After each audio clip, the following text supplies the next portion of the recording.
Hey everybody, and welcome to Lección 4 of Señor Hayes' Spanish course. Thanks for watching. So we're doing about 2 lessons a week, so don't forget to click subscribe so you don't miss any lessons.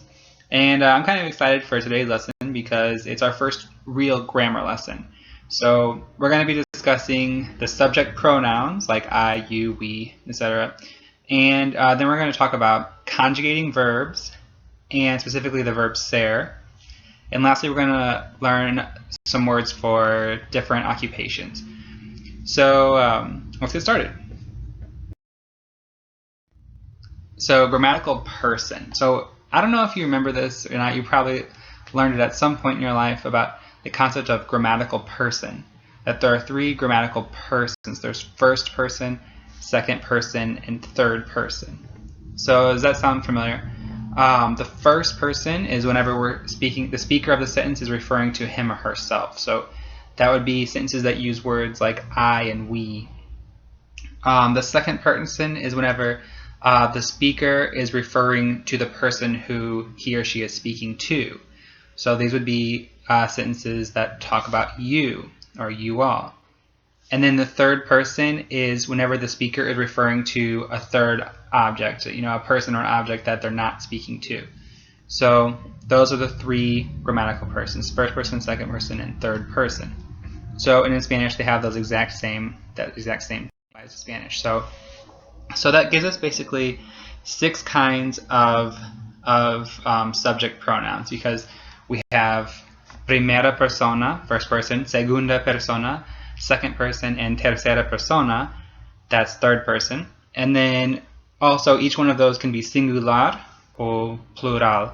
So that's giving us 6 kinds. So let's look at what they are.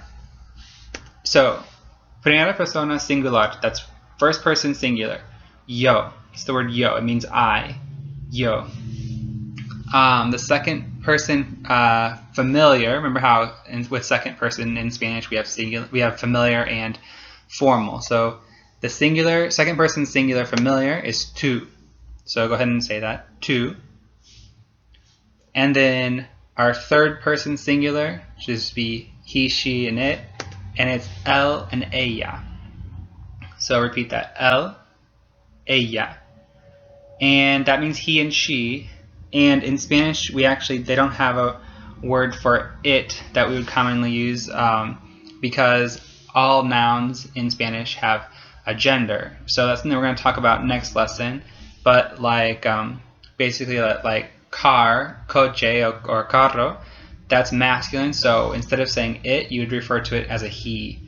And a chair, la silla, is going to be referred to as a she because it's feminine. So we'll definitely talk a lot more about that, but if you're wondering where's the word for it, they don't have one that's commonly used. Instead, they would refer to objects as he and she. So that's going to be something a little different than English. So let's look at the plural. So first person plural, that's going to be if you're talking about yourself and other people. So that would be like saying we. And they have 2 words for we, and it's nosotras and nosotras. So go ahead and repeat that, nosotros, nosotras. So nosotros is if you're speaking about a group of men, or if there's at least one man in the group, then you're going to use nosotros. And if it's a group of all females, then you're going to use nosotras. So if it's 5 females and a male, then you're still going to be still going to use nosotros. You're going to use the masculine. So the only time that you use nosotras is if you're a female and you're with a group of only females. So even if you're talking about, if you're a girl and you're talking about you, your 8 girl cousins, and your brother, then it's going to become nosotros because that one guy makes it masculine. And if you're a guy, you're always going to use the word nosotros because you're referring to yourself as part of the group and you're a male. So a man would really never use the word nosotras. And I just want to make a really quick note here because in English we kind of have a view of we had a history of like sexism in our language. Things like where we say all men are created equal, and people are like, well, wait, what about women? And so things like the word men and mankind have been used to refer to like everybody, and that really kind of fell out of favor probably around like the 70s, that we kind of took out that language as being sexist. And so an English speaker might look at the fact that you have a group of 100 women and 1 man, and grammatically it becomes nosotros. And so they think that maybe it's kind of sexist, but I just wanted to say, like, grammatical gender is a part of the Spanish language, and it's really not a contentious issue at all. It's just, for example, as a man, I sometimes have to refer to myself in certain structures with feminine adjectives, soy una buena persona. So, and then females have to refer to themselves in masculine ways a lot of times too. So it's really not a contentious issue, and grammatical gender is just part of the Spanish language. It doesn't mean anything. It's not saying like, oh, well, one man makes this whole group masculine. It's just a rule to follow. So, it's just something that as English speakers we're used to, that kind of gender neutral language. But in Spanish, gender is a whole different. In a language, the grammatical gender doesn't mean that much. I mean, a car is a he and a chair is a she. So, it's not something to get worked up about. It's just the rule. And then let's look at segunda persona. So second person plural. This would be you all, and this is speaking to friends. It'd be vosotros. So repeat that, vosotros, or vosotras if you're talking to a group of females and who are your friends or children. And these words, vosotros and vosotras, are only used in Spain. They're not used in Latin America ever. So it wouldn't matter if you are speaking to your friends or to a group of people you want to be formal with. You're never going to use vosotras and vosotras in Latin America. It's only Spanish in Spain. I'm going to teach it to you, and if you were really more interested in Latin American Spanish, then just ignore that. You'll never use the words vosotros or vosotras in Latin America. And then the third person plural, so they, that's ellos and ellas. So again, ellos is a group of people where at least one of them is male, and ellas is a group where they're all female. And so do you notice what we're missing here? We have first person, second person, familiar, and third person. So what we're missing is the second person formal. And so here at the bottom, it kind of goes with the third person. It's going to be, for the formal, it's going to be usted. So repeat that, usted. So that's if you're talking to a stranger, adult stranger, I don't know, your doctor, a client, your teacher can maybe be usted depending on the kind of relationship you have. Your principal would be usted. So that's the you formal. And then ustedes, so repeat that, ustedes, that is you all formal. So you can see that I've grouped them in there with the third person, and you're going to see why in just a minute. But let's just practice on, let's see how much you remember. Alright, so first person singular, say what it is. Yo. Second person singular familiar, what is it? Two. Third person singular, what is it? There's two. Él and ella. Alright, first person plural. Alright, there's two, remember?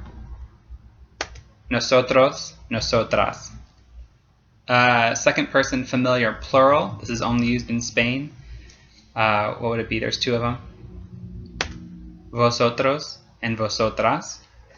And now the third person plural, and there's two of these also. Ellos, ellas. And lastly, we have our second person formal. So what's the singular? Usted. And the plural? Ustedes. So there you go. There's, what is it? 1, 2, 3, 4, 5, 6, 7, 8, 9, 10, 11, 12 different pronouns that can be used as the subject of a sentence. So there you have them all. Okay, conjugation, conjugation. So I don't know if you know what this means, or maybe you do. It's conjugation is something that we do to verbs to give information about that verb. So we can conjugate a verb to express the subject, if it's first, second, or third person, or if it's plural or singular. We can also conjugate verbs to express the tense of the verb. So present, past, future, etc. And in English, we don't conjugate verbs all that much. I mean, we do, but not nearly as extensively as they do in Spanish. But the best example that I can give of conjugation in English is adding an S to the end of verbs in the third person. So I jump, you jump, he jumps. There we've conjugated the verb. I swim, she swims. There we've conjugated the verb. We've added an S to the verb to express that it's in the third person. So like I said, we don't do it as much because I jump, you jump, it's the same. We just added one S at the end for he, she, and it. But in Spanish they do a lot more than that. So we're going to spend a lot of time talking about Spanish conjugation. So an unconjugated verb is called an infinitive, or un infinitivo in Spanish, and that is a verb that doesn't have a subject or a tense. It's in English, our infinitives always begin with the word to. So to jump, to swim, to be, to eat, to laugh, etc. So if I gave you a sentence, a good way to stay in shape is to run for an hour each day. So what's the infinitive in that sentence? It's to run. A good way to stay in shape is to run. So if I what's the subject of that sentence? To run, of that infinitive, to run. Who's running there? Nobody. There's no subject. There's no tense. I'm just talking about the act of running. So that's what an infinitive is. It's an unconjugated verb that has no subject and no tense. So in Spanish, the infinitives end with AR, ER, or IR. So here's some examples: hablar, comer, vivir. So it ends in a AR, ER, or IR. And that's kind of like their base form. Like when I teach you a new verb, I'm going to give it to you in the infinitive form, and then you will have to conjugate it yourself once you learn how to conjugate. Okay, so we're going to start conjugating our very first verb, and we're going to use the verb ser, S-E-R, ser. You see at the top there? And that means to be. So in Spanish, there's actually two ways to say to be, and we're going to talk a lot about that later. But for now, we're just going to learn one, and it's ser, to be. So for the first person singular, so if we want to say I am, we're going to say yo soy. So repeat after me. Yo soy. There you go. That's I am. Okay, second person familiar. Tú eres. Tú eres. So repeat that. Tú eres. And that means you are. So for third person singular, we're going to say él es or ella es. So repeat. Él es. Ella es. So that means he is or she is. So do you notice that the verb didn't change because the gender changed? It was we just changed the subject. So él es or ella es. All right. So let's look at the first person plural. Nosotros somos. Nosotras somos. All right. So that's we are, and nosotras as if it's a group of all females. All right, second person plural familiar. Remember, this is only used in Spain. Vosotros sois. So repeat that. Vosotros sois. And vosotras sois. Vosotras sois. So those that is speaking to a group of friends, and you're in Spain. And then for third person, you're going to say ellos son for masculine, and ellas son for feminine. And so you see the verb change depending on the person and whether or not it's singular or plural. That's conjugation. And remember, the last thing that we still have to talk about is the second person formal, and that would be usted es. So we say that. Usted es and ustedes son. So now, can you see why I included usted and ustedes with the third person pronouns? It's they mean you, so they're second person, but the verbs that go with them are conjugated like as if it's in the third person. So I know that sounds strange, but we actually do have this concept in English, even though it's really old. Usted is actually a shortened form of the Spanish words for your mercy or your grace. So if you ever watch movies, about medieval times, Henry VIII or whatever, then people when they're talking to the king, they don't use the word you. They'll say like your grace. So if the king gives them like a high title or a castle or something, they won't say like, oh, you're very generous. They'll say like, oh, your grace is very generous. So if you're talking to a person, you'd say you are. But if you're talking to the king and you want to be very respectful, you'd say your grace is. That's the third person verb. So they're talking to the king, second person, but they use a third person verb conjugation for the verbs. So they say, your grace fights like a true champion. So your grace fights with an S at the end. That's for third person. So this does exist in English. It's just that we really haven't used it in a couple hundred years. And in English, it was reserved for people of very high honor, like a king or a bishop or something. But in Spanish, it's just anyone you don't know or anyone you want to show respect to. So yeah, but just maybe that'll help you understand, like, why are we talking to a person but using third-person conjugations? It's because of that. It's just a way of showing respect, just like in English. We did have that a long time ago. So hopefully that helps a little bit.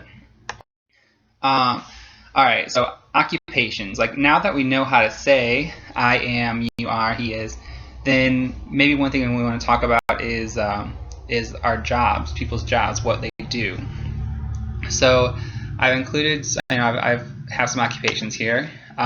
So for example, I am a teacher. So if we want to say that in Spanish, we're gonna say yo soy maestro. So repeat that. Yo soy maestro. So as you can see, I have that little color code there, so you can see the subjects are in orange, the verb is in blue, and then the job is in red. So do you notice that we dropped a word out of that? We dropped a. So when we're talking about our occupations, we don't need an article there. It's just I am teacher. Yo soy maestro.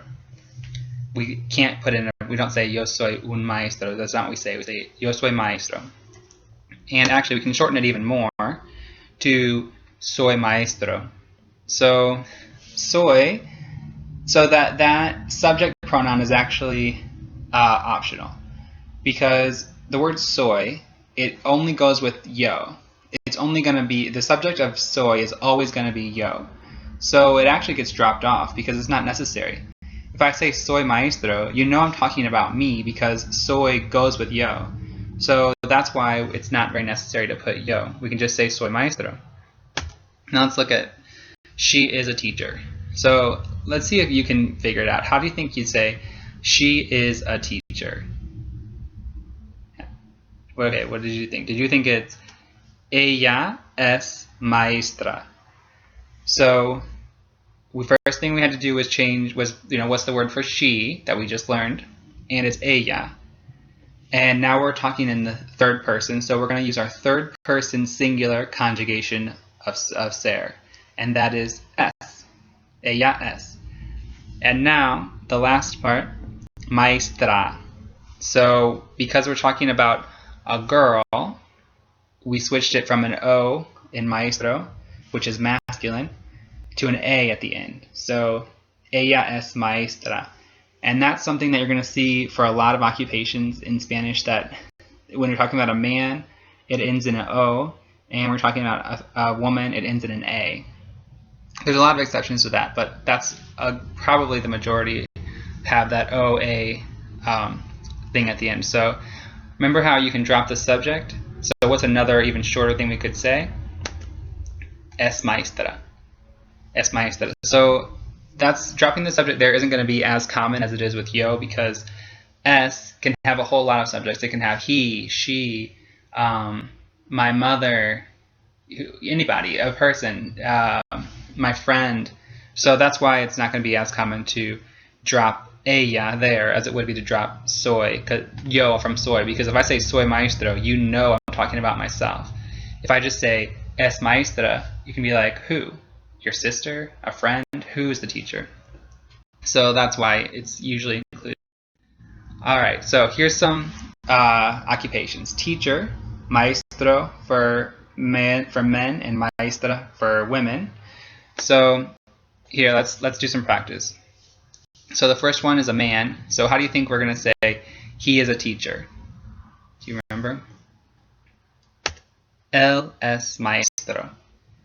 He is a teacher. Él es maestro.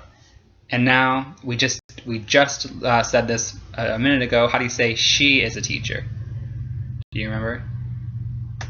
Ella es maestra. Ella es maestra.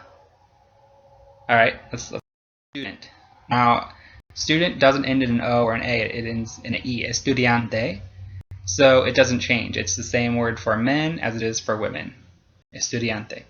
So here we go. Let's say these people are students. I guess they look a little old to be students, but we'll just pretend that they're students. How would you say the first one? How would you say that he is a student?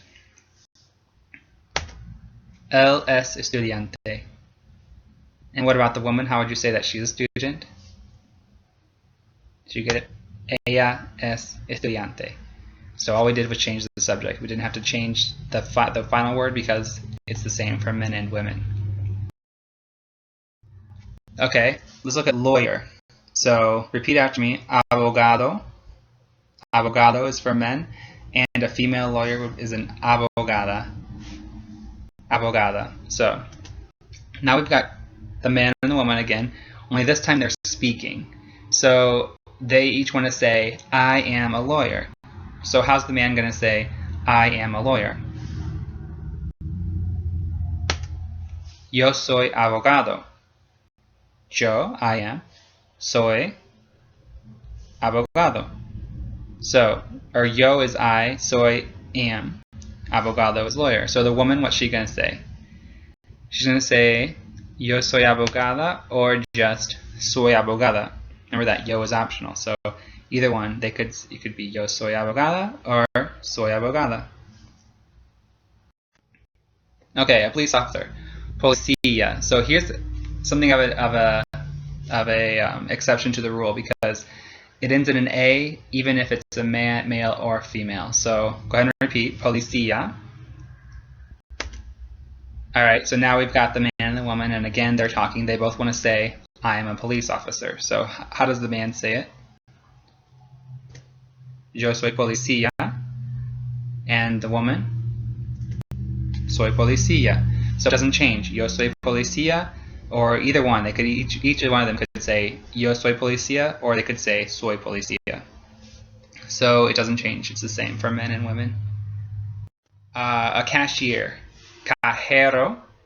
Repeat that. Cajero. Or cajera for women. Cajera. So here we've got a man and a woman both, and they're both talking. So they're going to say, we are cashiers. How do you think they would say that? We are cashiers. Okay, well, do you remember the word for we was nosotros or nosotras? And we're going to use nosotros because there's a man there. And the conjugation for nosotros is somos. Nosotros somos cajeros. So we've added an S to pluralize cajeros. Nosotros somos cajeros. Repeat that. Nosotros somos cajeros. Yeah, they're cashiers. We are cashiers. Okay, nurse. Enfermero. So repeat that. Enfermero for men. And enfermera. Enfermera is if it's a woman. So here we've got two women now, twins, I guess, and they are they're both nurses, and they both want to say, we are nurses. So how do you think they're going to say that? Nosotras somos enfermeras. Repeat that. Nosotros somos enfermeras. So they use nosotras because they're both women, and they use the enfermeras because, again, it's feminine and plural. So enfermeras. And somos, of course, because that goes with nosotros. Receptionist is recepcionista. So repeat that, recepcionista. And this is another one that doesn't change. It always ends in an A. It doesn't matter if it's a man or a woman. And you're going to see that a lot too. The ista for occupations, and it's not going to change. It's always going to be ista, even if it's a man. It's not going to be isto. It's just going to be recepcionista. So let's see. She's talking to, it's a woman talking to two receptionists again. So what are we going to have? She's going to say, "You are receptionists." What about the familiar way in Spain? What will she say? Vosotros sois recepcionistas. So she just added an S because it ends in a vowel for receptionist. So vosotros sois recepcionistas. Or if she's in Latin America, or if she wants to be formal in Spain, what would she say? Ustedes son recepcionistas. So there you have it. Firefighter. Bombero or bombera for women. So bombero, bombera. Okay, this time they're talking to each other. So how does the man tell the woman, "You are a firefighter"? What's he going to say? First, let's do it the informal, the familiar way. Tú eres bombera. And if he wants to be formal, what's he going to say? Usted es bombera. Okay, now she wants to tell him, "You're a firefighter." So first familiar, what's she going to say? Tú eres bombero. And if she wants to be formal, what's she going to say? Usted es bombero. So there you go. And the last one, medical doctor, médico or médica. Okay, so now she's talking about her two, those two people, but to somebody else. So how's she going to say they are doctors? Ellos son médicos. Okay, materiales adicionales. So there's a link in the description, or if I'm going to put one there really soon. So you can just print it out and complete it for extra practice. And hasta luego. So I'll just see you next time. Bye.